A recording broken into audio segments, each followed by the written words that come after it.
করবে, ঠিক আছে একটুখানি রেখে দে খেতে। এই যে বৌমা, এই কি রান্না করেছো ইলিশ মাছ দিয়ে বেগুন দিয়ে? আমি খাবো না, তোমারে বলেছিলাম সর্ষে বাটা করতে, তুমি কানে কি কম শোনো নাকি? আমি তো ইলিশ মাছ রান্না করিনি, আমি তো পাবদা মাছ রান্না ও করি। পাবদা মাছ করেছো, কানে কম শোনো না? আজকে করে নিয়েছি, খেয়ে নে। না করেন, আমি আর খাবো না তো খাবোই না। ঘরের বউ, ঘরের বউয়ের মতো শাশুড়ির কথা শোনা চললে চলতে হবে।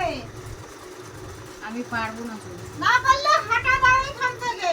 ভুল যাই, খাবো না এবার। না খাও, হাঁটা দাও তো। আমার পছন্দ মতো রান্না হবে বাড়িতে। ও মামি, কি হলো? আসো আসো, চলো চলো, খেয়ে নেবে, চলো না, চলো। আমি যাবো না। আরে খাবার সময় রাখিস, চলো না, আমার ভালো লাগে না। চলো চলো। আমি যাবো না খেতে। তুমি সবসময় ওরকম বলে, আমার ভালো লাগে না। একদম বুঝতে পারছো তো। না, আমি যাবোই না, আমি খাবো না। চলো, তুমি আমাকে বললো পাবদা মাছ রান্না করতে, এখন বলছি ইলিশ মাছ রান্না করতে। জানো তো ভুলে ভুলে যায়, তুমি চলো। না না, আমি বয়স যাবো হয়েছে, না। চলো। আমি যাবো না, খাবো না। সরে যাও। তুমি না একটু বেশি বেশি করো, চলো তো। না, আমি যাবো না। সবসময় বেশি বেশি করবে।